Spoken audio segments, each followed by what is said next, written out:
भारत सरकार ने कृषि क्षेत्र में एक बहुत बड़े बदलाव की नींव रखी है, एक नई योजना के साथ, प्रधानमंत्री धन धान्य कृषि योजना। इसे भारतीय खेती की पूरी तस्वीर बदलने वाला एक मिशन कहा जा रहा है। तो चलिए आज इसी पर बात करते हैं और समझते हैं कि ये योजना आखिर है क्या और इससे क्या-क्या बदल सकता है।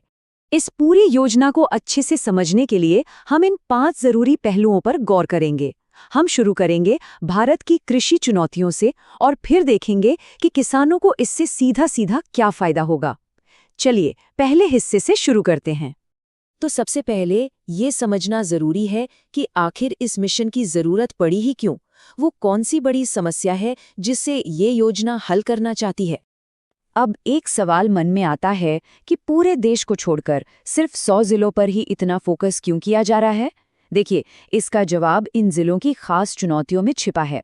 ये वो इलाके हैं जहां फसल की पैदावार बहुत कम है, पानी जैसे संसाधनों की बहुत कमी है और किसानों के लिए बैंक से कर्ज लेना भी एक टेढ़ी खीर है। और जानते हैं, इन 100 आकांक्षी कृषि जिलों को चुनने का तरीका बड़ा साइंटिफिक है। ये कोई अंदाजा नहीं है, बल्कि पूरा का पूरा डेटा पर आधारित है। सरकार ने उन जिलों को चुना जहां खेती से होने वाली पैदावार देश के औसत से कम थी, जहां साल में मुश्किल से 1 या 1.5 फसल ही हो पाती थी और जहां किसानों तक बैंक का लोन आसानी से नहीं पहुंच पा रहा था। तो उन सारी चुनौतियों से निपटने के लिए सरकार का जवाब क्या है? यहीं पर सामने आती है प्रधानमंत्री धन धान्य कृषि योजना, या जिसे हम PMDD-KY भी कह सकते हैं। तो आखिर ये PMDD-KY है क्या? आसान भाषा में कहें तो ये एक बहुत बड़ी कृषि योजना है जिसका ऐलान 2025-26 के बजट में हुआ था और इसका मॉडल लिया गया है नीति आयोग के कामयाब आकांक्षी जिला कार्यक्रम से, जिसने पहले भी देश के पिछड़े जिलों में स्वास्थ्य और शिक्षा जैसे क्षेत्रों में कमाल का सुधार दिखाया है। अब वही कामयाब फॉर्मूला सिर्फ खेती पर लगाया जा रहा है। इस मिशन का स्केल कितना बड़ा है, इसका अंदाजा आप इस रकम से लगाइए, 1,44,000 करोड़ रुपए। जी हाँ, ये कोई छोटी मोटी रकम नहीं है, बल्कि एक बहुत बड़ा निवेश है जो दिखाता है कि सरकार इस योजना को लेकर कितनी सीरियस है। और ये कोई शॉर्ट टर्म प्लान नहीं है। सरकार ने इसके लिए पूरे 6 साल का एक लंबा रोड मैप तैयार किया है जो 2025 से शुरू होकर 2031 तक चलेगा। ये दिखाता है कि इसका मकसद सिर्फ तुरंत नतीजे पाना नहीं, बल्कि एक लंबे समय तक चलने वाला बदलाव लाना है। चलिए अब अगले खंड में चलते हैं और ये देखते हैं कि ये योजना जमीन पर काम कैसे करेगी। इसका एक्शन प्लान आखिर है क्या? इस योजना के 6 बड़े लक्ष्य हैं जो खेत से लेकर बाजार तक हर चीज को कवर करते हैं। एक तरफ तो फसल की पैदावार 20 से 30% तक बढ़ाना है, नई नई फसलों को बढ़ावा देना है और सिंचाई को बेहतर बनाना है। तो वहीं दूसरी तरफ फसल कटने के बाद उसे रखने के लिए गोदाम बनाना, किसानों को आसानी से कर्ज दिलाना और पूरी प्रक्रिया पर नजर रखने के लिए टेक्नोलॉजी का इस्तेमाल करना भी शामिल है।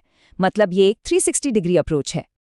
देखिए, इस योजना का जो सबसे स्मार्ट हिस्सा है वो है इसका कन्वर्जेंस मॉडल। इसका मतलब ये है कि सरकार कोई 36 नई योजनाएं नहीं बना रही, बल्कि जो 36 योजनाएं पहले से चल रही है, जैसे PM किसान और फसल बीमा योजना, उन सबको एक ही छाते के नीचे ला रही है। सोचिए, जैसे कई छोटी छोटी धाराओं को मिलाकर एक बड़ी नदी बना दी जाए, ताकि उसका असर और ताकत कई गुना बढ़ जाए।